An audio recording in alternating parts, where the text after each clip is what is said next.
Thank you. I'm delighted to chair this panel session I'm about to have. A year ago, we published the two things, the Deloitte analysis of the value of public sector data and my review to Parliament of a strategy for public sector data. The Deloitte review established the public value, the financial value of sharing data, of sharing public sector data. And it was a hard thing to do to quantify this because, of course, if you measure it in one way, very strictly by the Treasury methods, and indeed that's what we sought to do, you come to a number in the sort of, in the single billions. If you actually factor in the real value of released data, if you just think about something like knowing when the next bus will come, when the next train, which trains are delayed, what difference that makes to people's lives, or improving a hospital through data, the value of it becomes incalculable.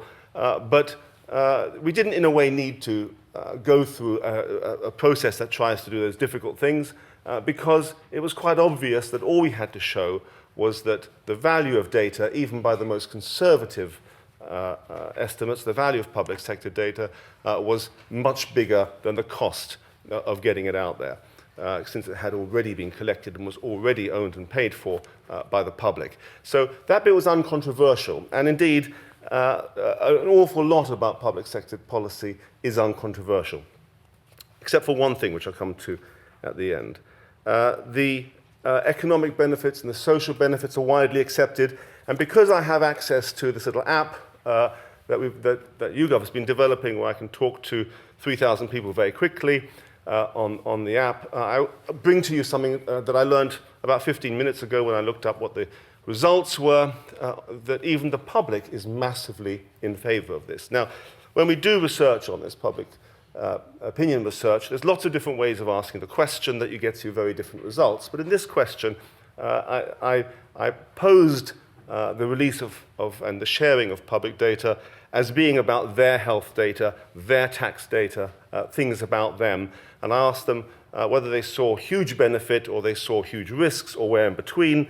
And we got 30% said they saw huge benefits, 39% said some significant overall benefit, 3% thought it was unimportant, 15% saw more risks than benefits, and 5% thought unacceptable risks.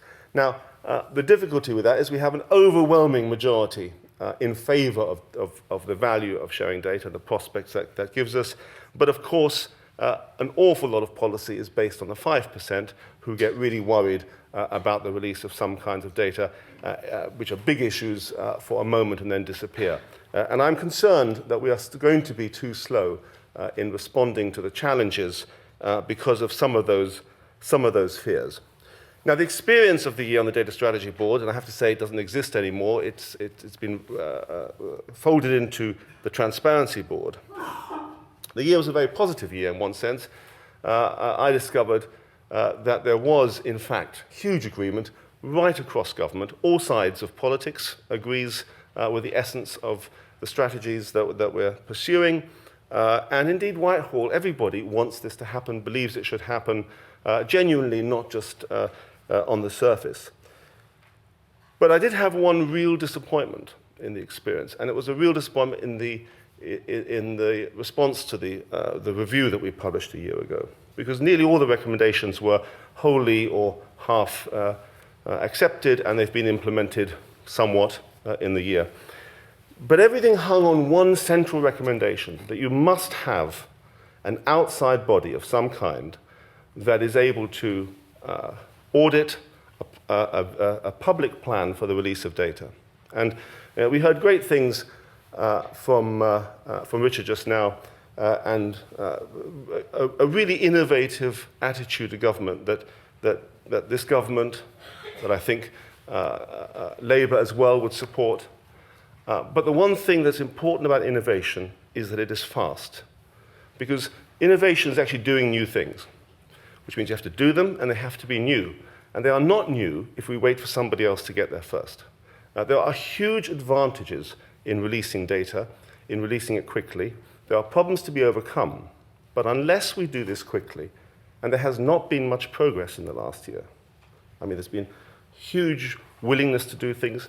Things have happened, but the progress has, after that first initial excitement, has slowed down. There is nobody driving this from the outside who is impatient and wants it to happen. And that, I think, is what we need to see. I hope that's a subject we can sort of address in the conversation. I'd like to now introduce the first speaker, Andrew Stott, who was the UK Director of Digital Engagement and Transparency. He has, of course, a long history of spearheading innovation in this area. He was the person who drew up how people in the government should use Twitter, and in fact, it was a leading, they were leading in taking this up and being open about it. He created datagov.uk. He's a current member of the Transparency Board. He's a hugely experienced in this area. Andrew.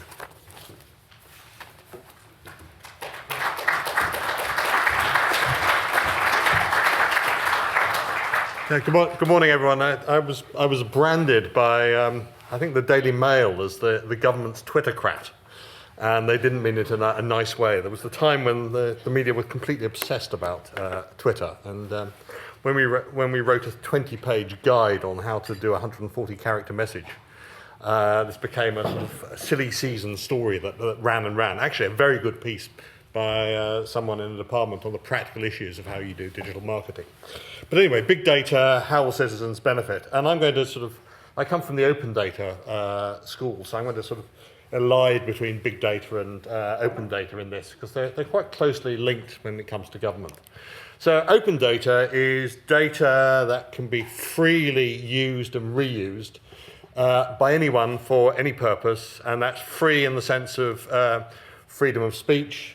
It's also free in the sense of free beer, that you don't have to pay for it, or you only have to pay for the marginal cost of distribution, which on the internet is zero. Big data, this is the Gartner definition. The thing about big data is, I suppose there are three things in this definition. One is big data is big. And it's data not only about millions of people, but also millions of observations about those.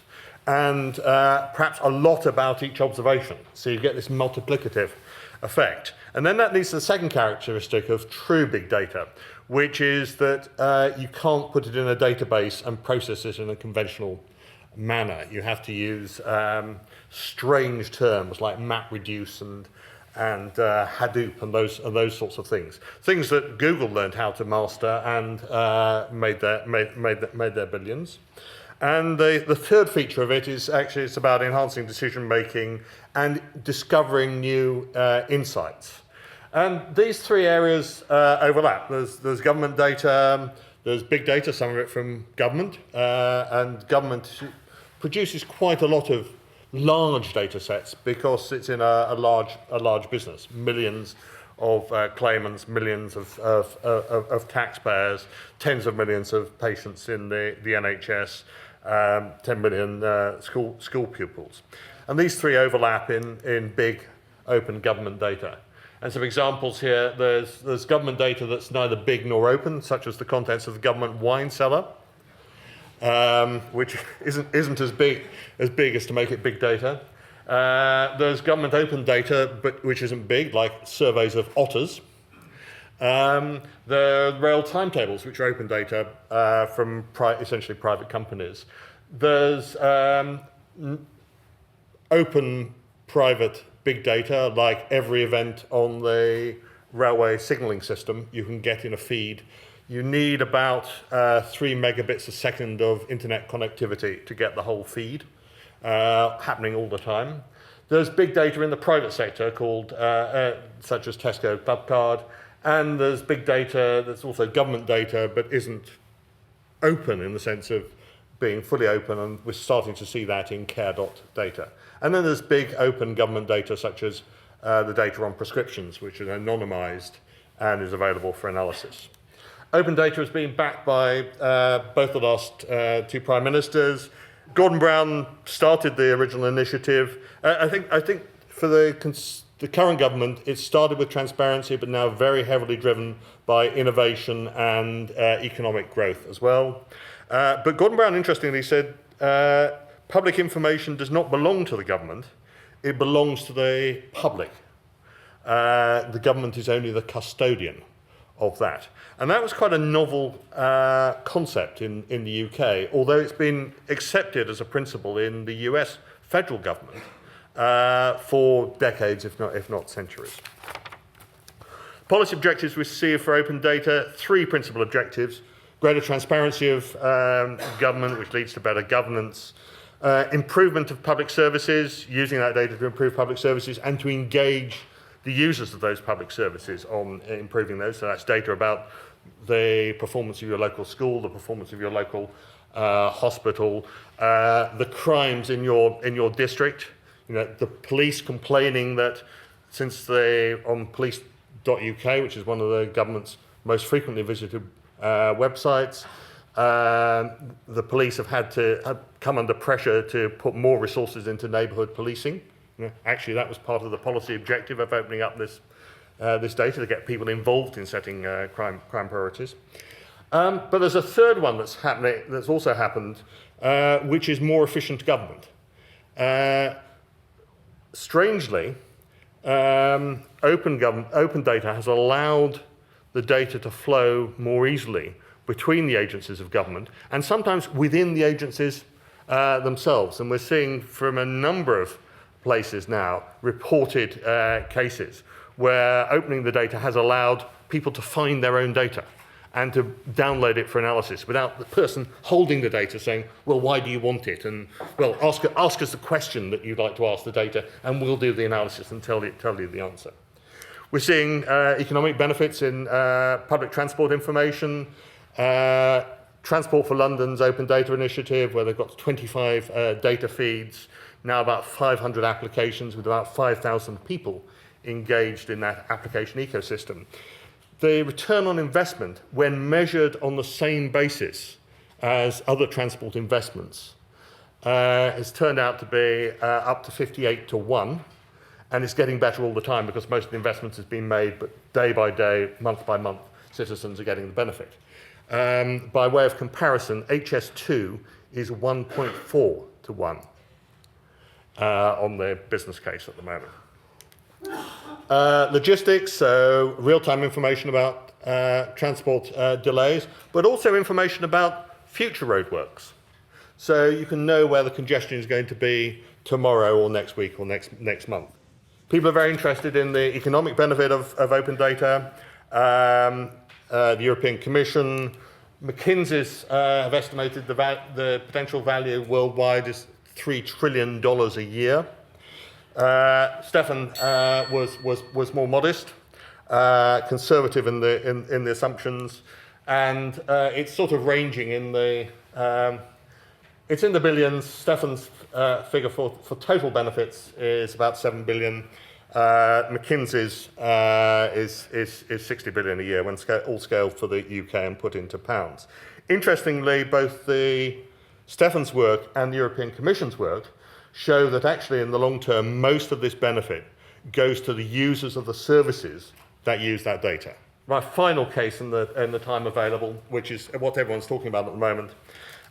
In 2006, 2 engineers left Google and set up a startup that was eventually known as the Climate Corporation. They took 3 openly available data sets from the US federal government.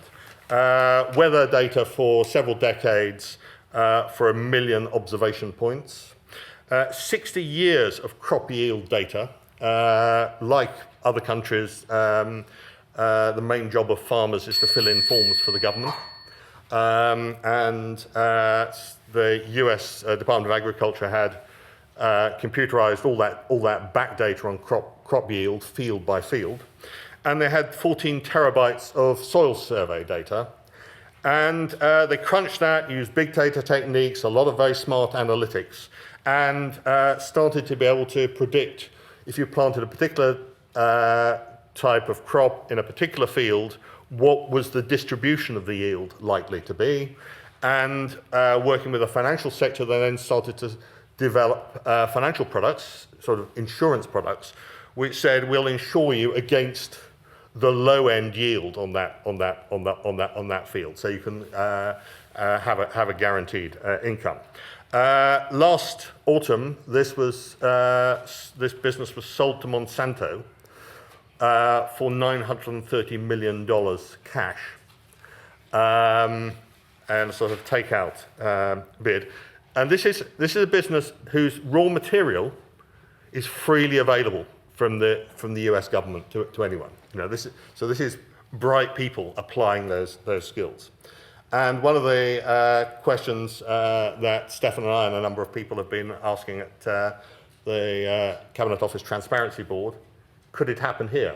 Where's the data from that sort of data in the UK? What are the opportunities for the UK of doing the same sort of thing and exploiting data that already belongs to the public to get economic gain, innovation, and better public services? Thanks. Thank you very much. I'll now ask Hetan Shah to join us. Hetan is the Executive Director of the Royal Geographical Society, Statistical Society, and co-author of various books on behavioural science, and used to run the think tank Think Global. Thank you, Hetan. Thanks very much. I want to make 8 points in 10 minutes, so I'll speak quickly. The first point is around definitions. Big data, I think, is probably best understood as a kind of mood word. There are technical definitions of the sort that Andrew's given you, but actually it means data, it's everywhere. So I think that's the best way to kind of actually understand the use that's sort of being thrown around, particularly in the kind of policy circuit. My second point, which relates, is there's always a hype cycle to policy agendas, as you all know. When it starts featuring in well-attended conference agendas, you know it's at the sort of top end of the hype cycle, so big data's kind of there at the moment. What it normally means is that we're not getting much value from it yet. In about 3 years' time, you'll find everyone will be saying, whatever happened to that big data stuff? We never really got much out of it, which is about the time that you'll find that people are finding real usages out of it. So, always beware the kind of policy fashions, I think, in this issue. And I suppose beware of big data salespeople as well, who might be trying to sell you products which may not actually be giving you value.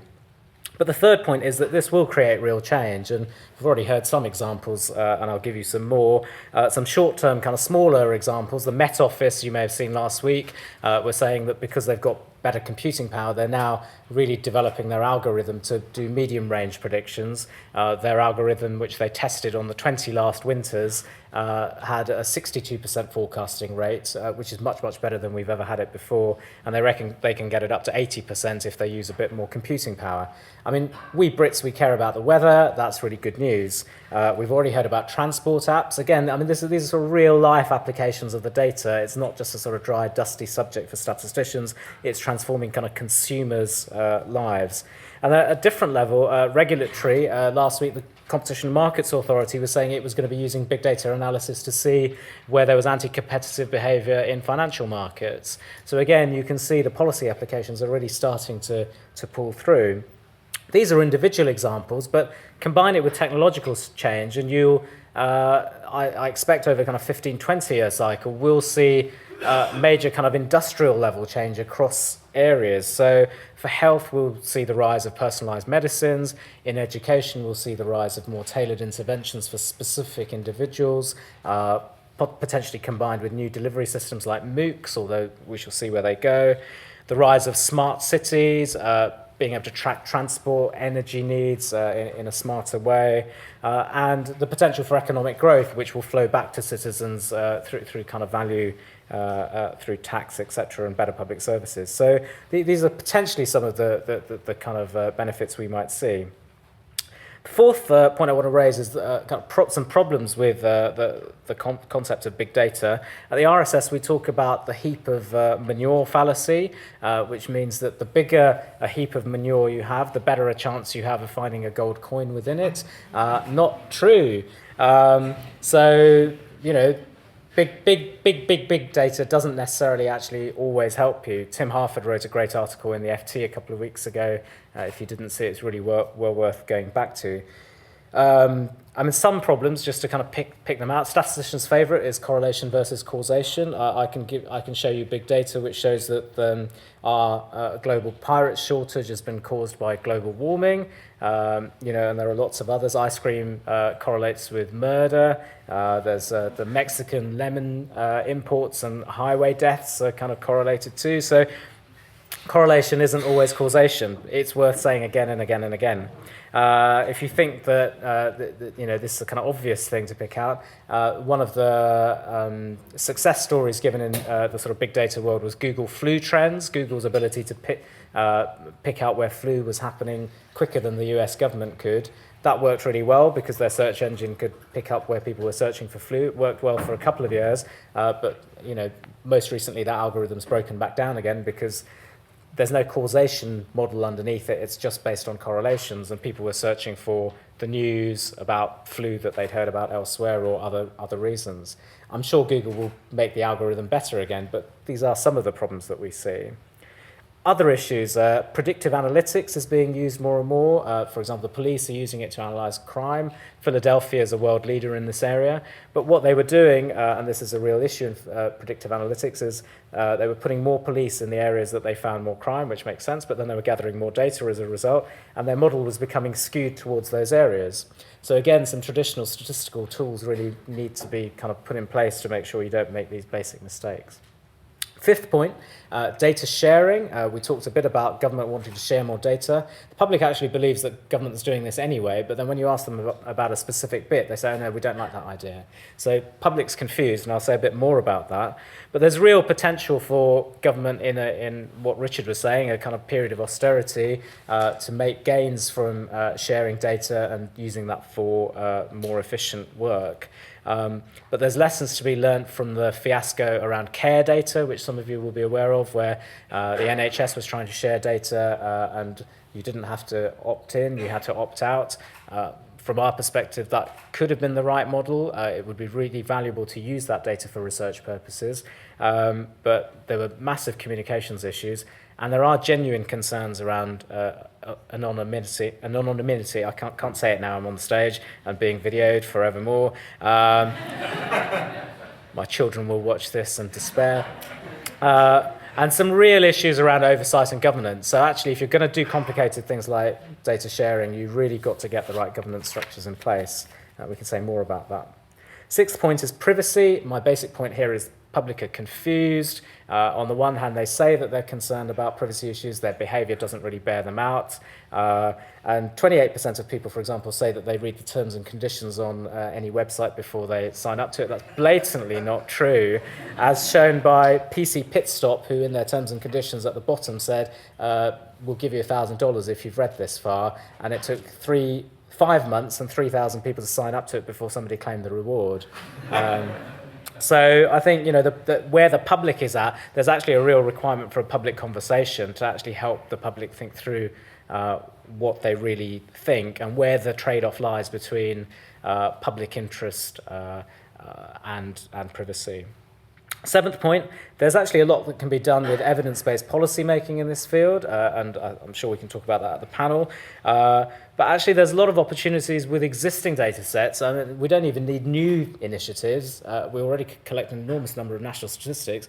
This points to the problem being not a lack of supply of data. The problem is political will and all the other things that CSaP conferences always talk about. So I suppose don't get taken in just purely by the hype by focusing on the supply side. I mean, that will help, but there are all sorts of other issues as well. But just on the supply side, one point to make is it was a scandal that when we privatised Royal Mail, we gave away the postcode address file as well. That was probably the key critical piece of national data infrastructure, which would have, if we'd made that open data, all sorts of other things could have flowed from that. We wrote, as the RSS, we wrote to the National Audit Office about that, but unfortunately it didn't get picked up. And my final point is quantitative skills.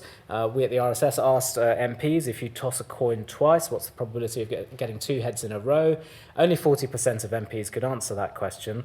And that's quite scary. But as a country, we're at the bottom of the league in doing maths and quantitative subjects. This government's actually done a bit of work to kind of push that forward, but a lot more needs to be done. If we're going to take advantage of the opportunities that come from data analytics and big data for evidence-based policymaking. We need the skills to be able to handle it, and we're very, very far away from that at the moment. Thank you.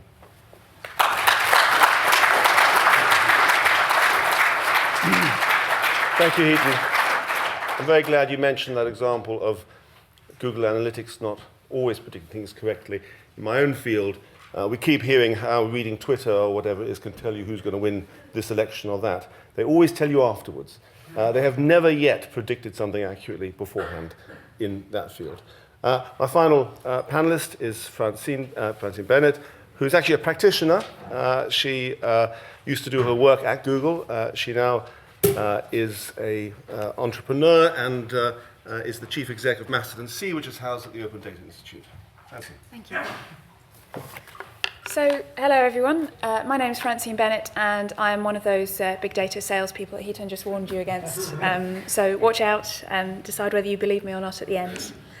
I'm from a company called Mastodon C, and what we do is we say it's big data done better. So the people at my organisation are all from technology backgrounds. We've all seen that big data technology and the availability of raw material in the form of data has exploded over the past few years. And we believe that there is a lot of potential to use those technologies and those techniques in government and for civic benefit. So it's very easy to use them in the commercial sector. They are well used. I believe that it would be incredibly good for society, and as well as being sensible commercially, to actually build these tools and techniques into government as well. So there are enormous benefits available. So what we do is we build and run systems that make sense of very big or very messy data sets, so that unstructured data, using things like Hadoop, which Andrew was talking about before. That's useful because it enables you to find value in data where you couldn't before. The caveat being the pile of manure question. So you need to be building these systems for a reason. There needs to be a problem or a question that they answer, and the data needs to support that. So everything has to be put in the context of, this is not a panacea, but this is a new and useful set of tools. So these are apparently the 5 largest employers in the world. As you can see, number 5 is the NHS. Personally, I would like the NHS to be much smarter and more effective about using data technology than any of the first 4. And I think there's a long way to go on that, but I think that there's obvious benefits to using data really intelligently. And by that, I don't just mean the personal data that's been so controversial recently, but also making use of the other data that is much less controversial. So things like the prescribing data that Andrew mentioned. We did some work looking at unwarranted variation in prescribing levels. Because the raw data is now available, it's possible to look at that in a very fine-grained way and gain a lot more understanding of which individual doctors are behaving in which ways, and to start to really dig into the drivers behind behaviour. So rather than looking at top-level statistics and top-level averages, by using big and raw data, we can start to drill into the real reasons why things happen and the real impact of policy on the ground. And I think that's the real power of a lot of these approaches. And just to talk a bit more about what's possible and why I think big data is an interesting topic for government. One of the big things is this idea of data exhaust. So where previously we would have worked primarily with statistics which were collected to measure the impact of policy or to measure outcomes for government, there are now a lot of systems and devices that are producing data as a side effect of existing. So particularly computer systems, mobile devices and sensors are producing this material which we can use creatively to make sense of things which that data wasn't produced for. So mobile data being a classic example, tracking mobile phones or vehicles tells you a lot about where those people or vehicles went. It can also be used to gain new insight into how services are running. So for example, using the telemetry on waste trucks enables you to know a lot more about how they're driving around, how that service is working at a fine-grained level, and to optimize it. The technologies we're talking about can also now comfortably handle indefinitely large data sets. So most government data sets are actually quite small.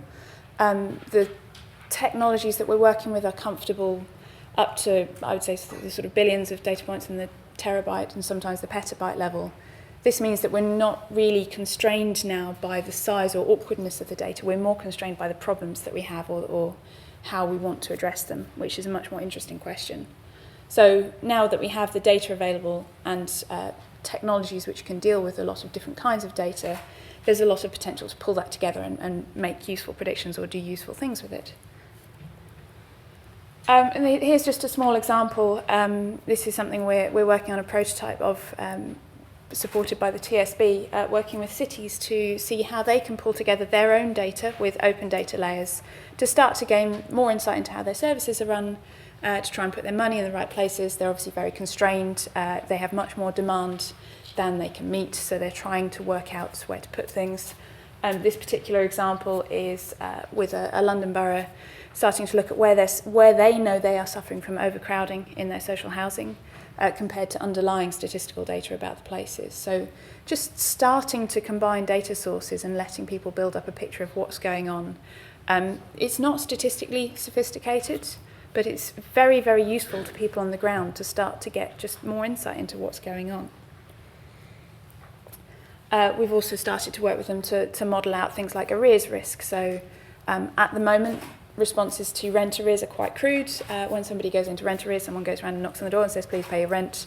Then they start to send red letters, then it all gets progressively nastier. By being more intelligent about using the data about risk, starting to predict who's at risk and to understand other factors about which households may go into risk, it's much easier to take earlier and smarter action to prevent that problem, which is obviously a good social thing to do. It's also financially quite good to prevent rent arrears happening and to respond to that in a more nuanced way, which is what putting data together enables you to do.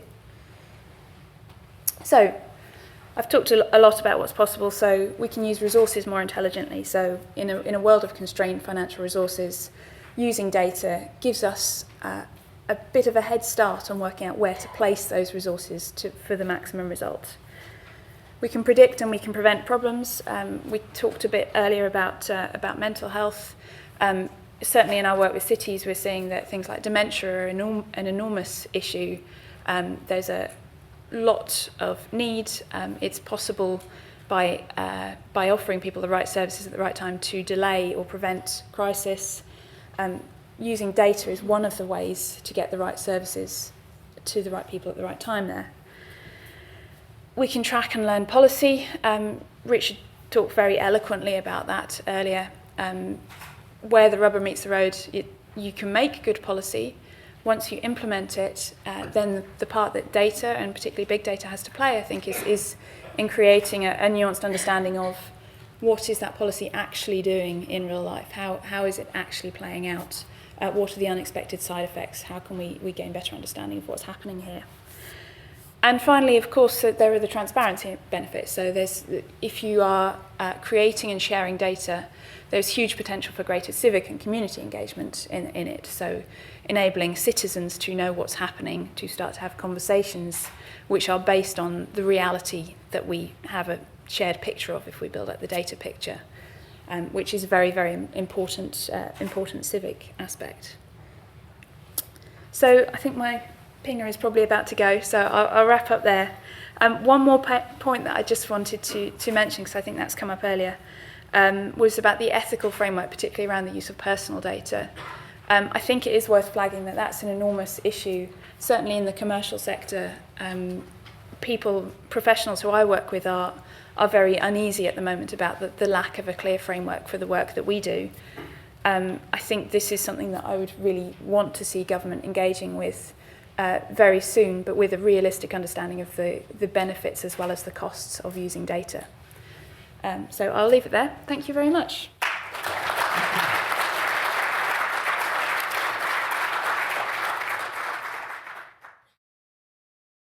First, I want to put a question to the whole of the panel, to all three of you. It is about the question of speed of delivery. The bit that I think is, for me, is the fundamental question is how quickly we're going to get on with this. Andrew made the point that the benefit goes to citizens in the end. This is citizen-owned data. The benefit goes to citizens either directly for the obvious social benefits and also in time financially, economically.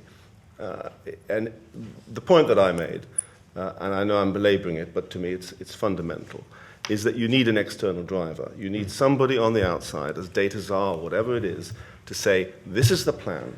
You can rely on it because I'm going to force it to happen. If it doesn't happen, there'll be consequences. We can publicly audit this. And that's not happening. And we've had disappointment and frustration building up. I'd like to ask each of you, if you were that data czar, what is the most important thing you think we do next that we haven't done yet? I'm going to start with Hetan, just go across the... I sat in the wrong place.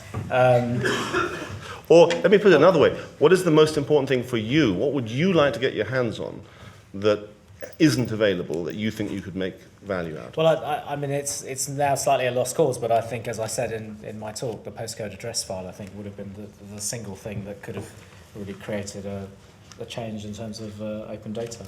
So it's not completely a lost cause in the sense that the data is there and you can get access to it. What can we do? And my review and the board supported the view that you have there. What could be done in that case to make that data more available to you now to get those benefits, even though it's owned by the Royal Mail? Well, I think we need to look at the license agreement that's there and just make it as low cost as possible, bringing it down to virtually nil. So my understanding is that at the moment small businesses have certain small levels of license, that the more that we can distribute that, the better. And if government can sort of procure that in some way, that would be good. And to be fair, the deal is that entrepreneurs can access it, as you say, cheaply or for nothing for a period, and if they create value out of it, theoretically, they ought to be able to make money out of that. So there is another side to that argument. Francine? For me, I think it's about consistency and reliability of the actual supply of data. So there is a lot of very useful data which is, in theory, published, but which can sometimes suddenly disappear. It can move. So as an entrepreneur, it would be ridiculously risky for us to rely on some of these data sources at the moment. So having strong guarantees around continued supply of data. That, of course, is going to make it slower, though I agree, of course, you need to know the reliability of the data you're using. Yes, so when publishing data saying, this, by the way, this data is very unreliable and may stop being published, that's also useful information. So that was the recommendation, that actually have two-track for that. When I was at the ODI, and I think you were at that event, there was some disagreement, but there was a lot of pressure from practitioners like yourself to say, actually, we can use, as long as we know the data is dirty, we can still use dirty data. Oh yes, definitely, that's fine. Just something rather than nothing is good. Okay, for me, three things. I mean, the first is to stop the rot. Hetan has talked about the postcode address file, and that despite the Dutch government having done a similar thing and then having to buy it back, and the Danish government finding there wasn't a postcode, a national address file, going out and creating one as open data, because that was the way they get it adopted by everyone, and now getting each year a 70-to-1 return on the cost of maintaining that. And there is a school within government who see this data as something that can be sold off and make a quick buck, and we're seeing that coming. I had a slide which was not killing the goose that lays the golden egg, but selling it. And the businesses that make this, they're run like government-owned companies, but actually the value is in the data rather than just in the skills in producing that data. The second is drive by what people are asking for. So making it easier to ask the government for data and not be caught up in bureaucracy.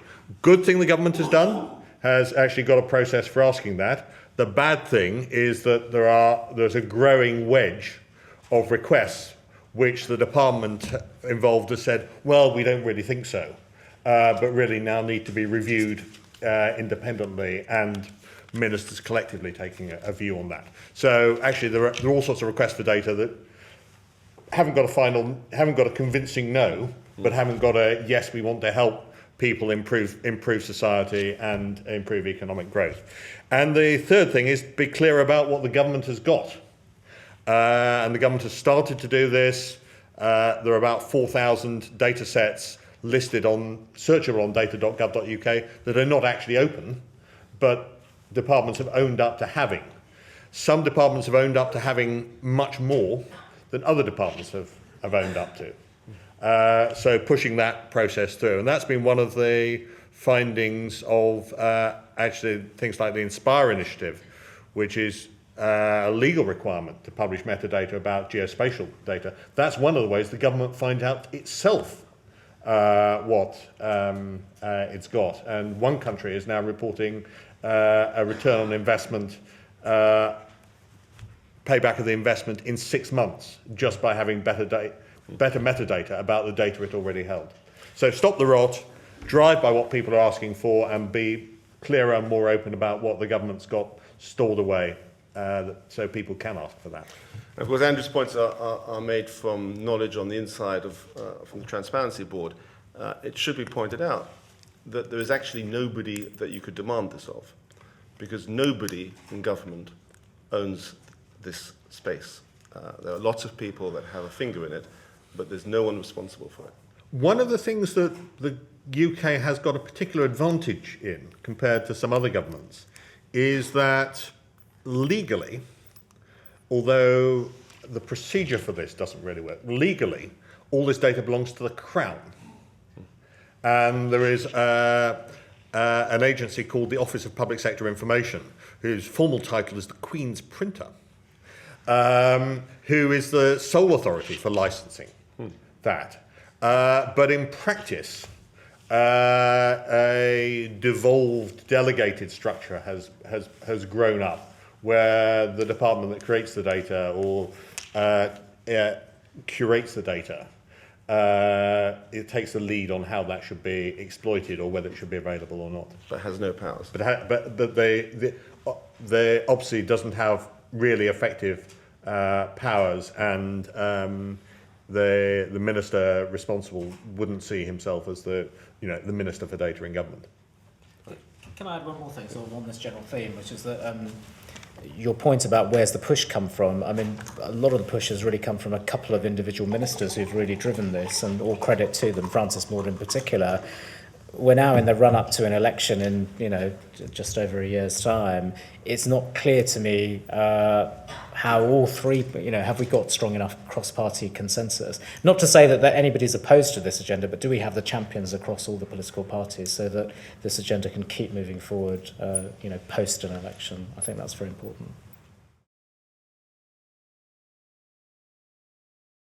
I think you're absolutely right. A balance needs to be struck, which means that we don't rush headlong into publishing and using data which risks people's experience or which risks negative impacts on society. I think that's true of any policy. I think data should assist us in making more intelligent policy, but that doesn't absolve us responsibility for thinking about the consequences at all. You're right. Andrew, we had a recent hiccup with some health data, and that's partly because the NHS is actually keen to be open about its data.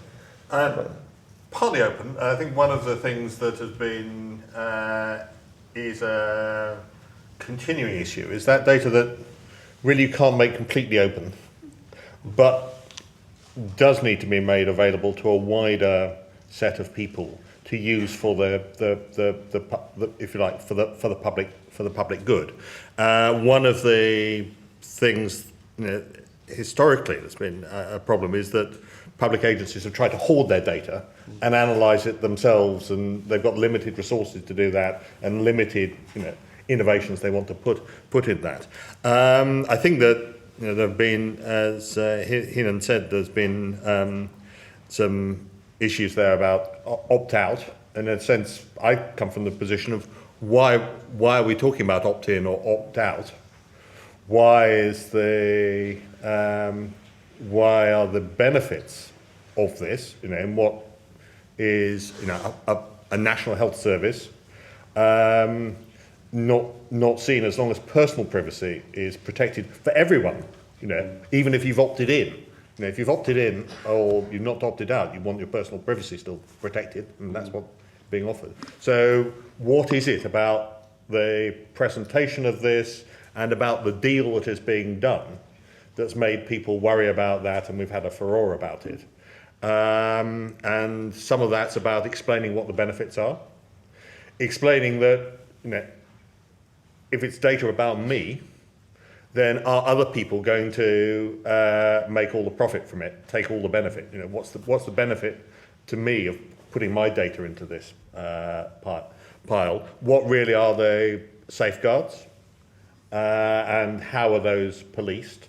And what's the accounting for how this information is being used? And I think this is a wider issue of data sharing in government. That who accounts for what benefits have been delivered and considers whether we should be continuing to do that. So I think there are a lot of lessons to be learned. There are some technical issues that need to be addressed as well. I think relating to that kind of rich data set, there is a real tension and a real challenge, though, which is I think it's very little understood within government that you can de-anonymise sufficiently rich data. So personal privacy can be at risk much more easily than you'd think. But by using the very rich data, you can build better models, create smarter insights. And that's a genuine tension which really has to be thought about carefully. I think I hear it both ways. There are certainly people who think that you can anonymise data just by doing a sort of one-way hash of the personal details, which doesn't work, or just cutting out the name and address. And the talk at the Open Data Institute last week, Ross Anderson brought out some super examples of how that doesn't work. Actually, the big data techniques that we've been talking about, which is combining a lot of data and mashing it together, are a key technique in de-anonymising that data. At the same time, I think there's a lot of shroud waving about, well, it might be possible to de-anonymise this data, and so we shouldn't do anything. Actually, I think there is a lot that can be learnt from the statistical community, who've been working on this for decades, and have protocols for what you should do what you should do in order to have a reasonable degree of confidence that data about individuals can't be disclosed. So it's about small cells and that sort of thing. And we need to apply that thinking more generally. I think we also need to think about what's the law on this, and are we enforcing that properly? So the privacy lawyers will say that if you have sufficiently anonymised it, then it actually becomes illegal to illegal processing to try and de-anonymise it. And if you make the resources needed to even try and de-anonymise it large enough, you're actually dealing with organisations that are either outside the law or basically comply with the law. On this question, on the question of future costs and benefits now, I would take issue with the way you framed that trade-off. I mean, there are costs now if you get this wrong in the way that you set it up. So I just think the question is, how do we create robust structures which actually create benefits now and for the future whilst minimising privacy losses? And I'd really agree with the sorts of points Andrew made. You need to develop good protocols, and the statistical community has done that already. It's a shame that those weren't really necessarily carried across by the health community. And I think you do need governance oversight. At the moment, it's not clear if this goes wrong, who's to blame and who's really looking at it.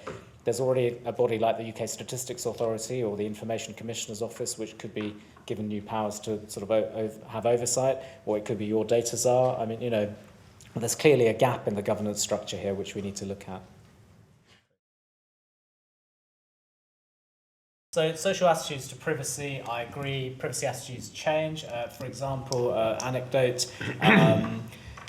a girl was posting up sort of Facebook pictures of herself, a teenager looking drunk with all her friends, and an adult said to her, well, you're an ambitious young girl, you want to be a FTSE 100 chief exec one day, how can you be doing this? This will ruin your future career. And she said, no, don't worry, every other FTSE 100 chief exec will have similar pictures. So that's very kind of thoughtful understanding of how social attitudes change over time. So we don't know where they'll go, but clearly they'll change. And I think the very fact that they're confused, as the data suggests, shows that the public doesn't know quite where it's at. I think there are actually two separate questions about the information that people give away. There's the information itself, for example, the drunken picture at a party, which people can draw their own conclusions from.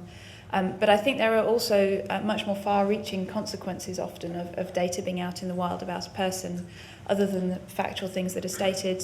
For example, the implications for your family.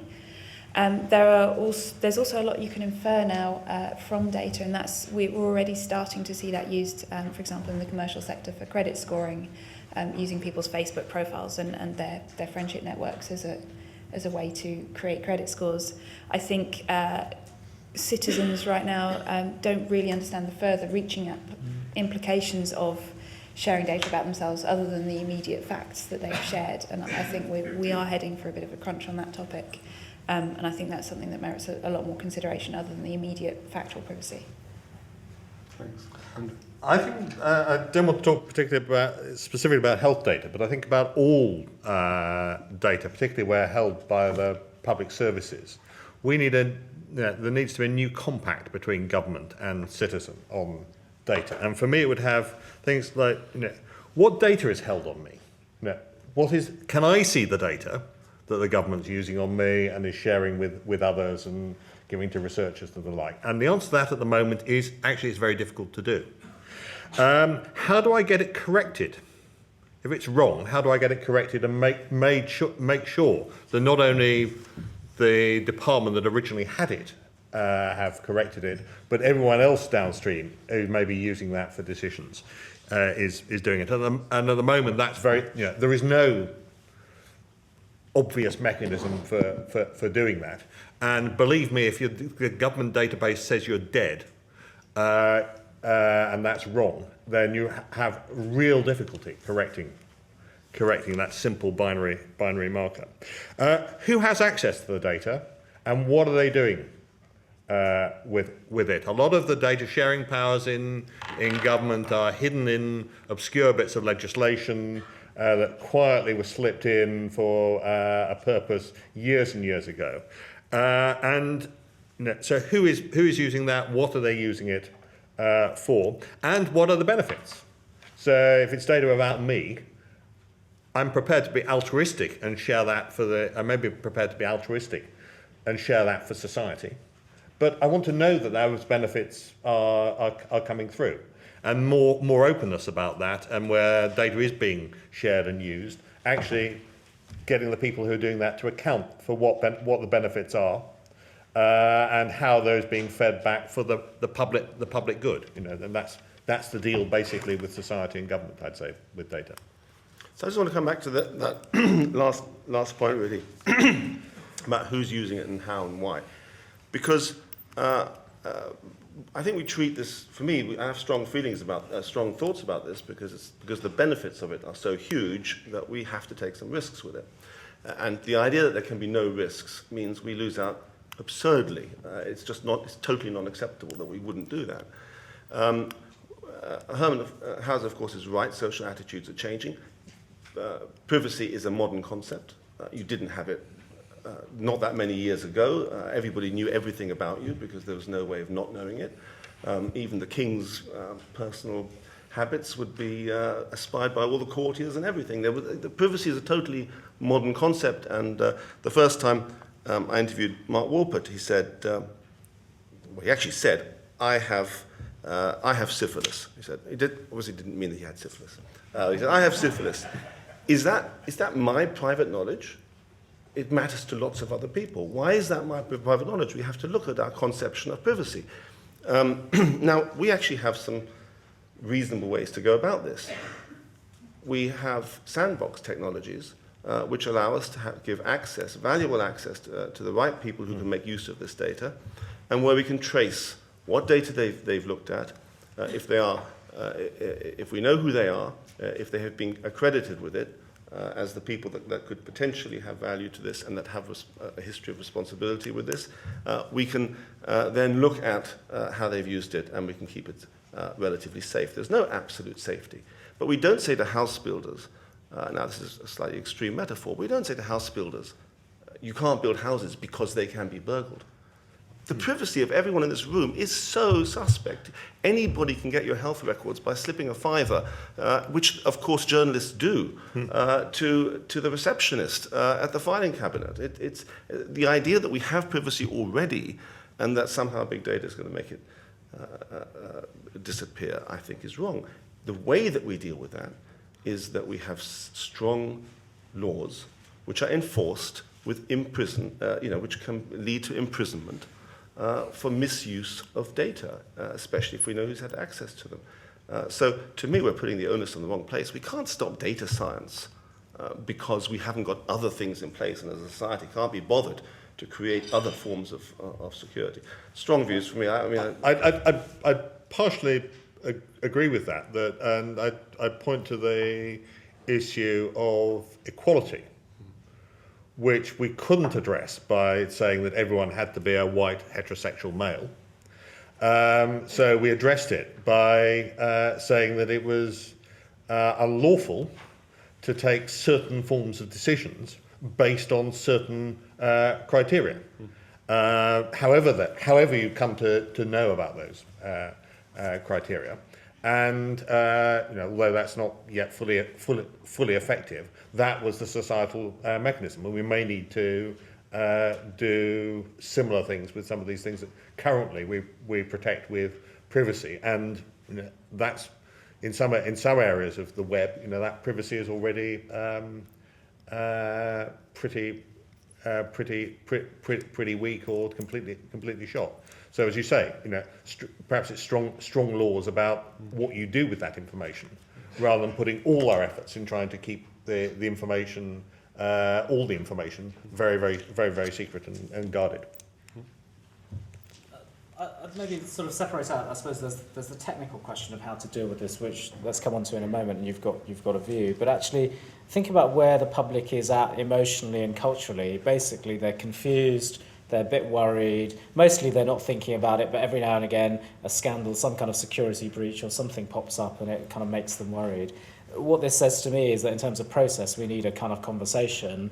What the NHS care data thing got wrong was they didn't bring the privacy groups into the conversation from the outset. I know the Cabinet Office at the moment is thinking about data sharing over the longer term and has actually brought the groups into that conversation. So, that's fantastic policy making, and out of that conversation will come the concerns, and you might not be able to bottom them out, but at least they've been heard and so on.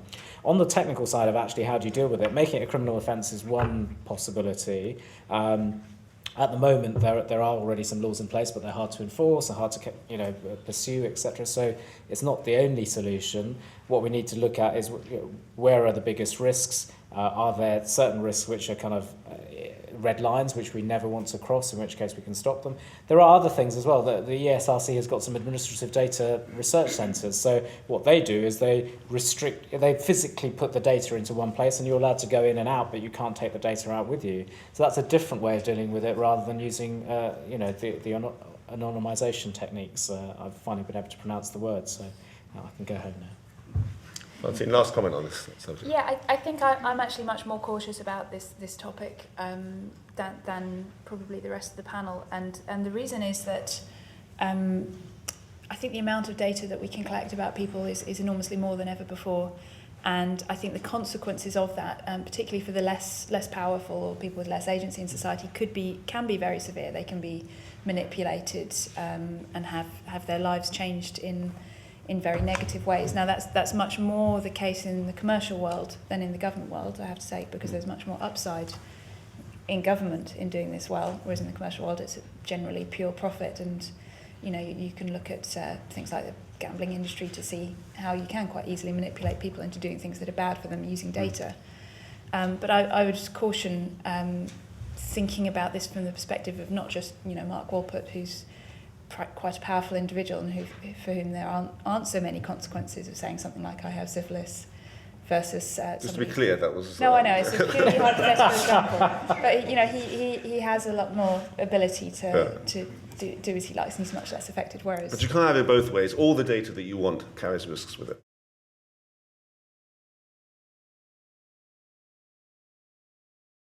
On the question of are there policy gaps, clearly there are, and I think this is where what Richard was talking about earlier in terms of policy responsiveness to changing environment, that's how policy will respond.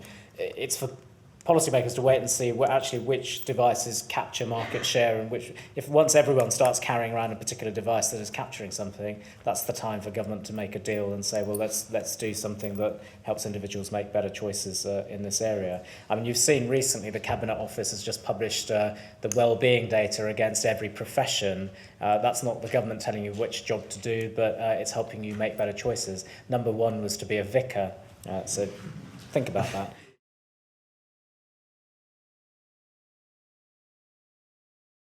I think there are two things to do at the educational level. One is, as I just alluded to, individuals are easily manipulated if they don't understand how data can be used around them. So I think education in data literacy, and particularly in the sort of Fox News type tricks that one can play to portray things as different than they actually are. I think also getting everybody with some degree of literacy in coding. So as the type of data that we deal with becomes more and more complex, everyone needs some ability to think in terms of software as well as just spreadsheets. So I think that's very important. Thanks, Andrew. I think we need to do things more basic than that. The MP's test on the two heads. I thought that was to be a test, a test of Bayes' theorem. But actually, it was much simpler than that, and that's also about issues about what interest you're really paying if you take a loan from easydosh.com. So it's that we're in a numerate society, and yet all those sort of practical numerate skills, interpreting data and drawing conclusions from it, we don't teach except to a few nerds. And we need to make that much more generally available in schools. Hetan, final comment. Yeah, so I think there's two aspects as well. One is around managing your data identity. Actually, people think that young people know a lot about this. Actually, they don't. So, let's help them make choices which sort of stand them in good stead for the future. And second, as you'd expect me to say, the quantitative skills. And I think that's right the way from primary all the way upwards. Michael Gove has done a lot in terms of pushing quant skills, but actually it's been very focused in kind of a narrow, pure mathematics way. If you look at post-16, fewer than 20% of young people take maths A-level, and there's nothing else for the rest of them. And we need to create qualifications which actually don't necessarily go beyond GCSE mathematics, but are about the usage of that mathematics and data handling, because now every profession is going to be about handling data in the future. Thank you very much, panel. You've been absolutely fantastic. Great discussion. Thank you very much for your questions. And on to the next.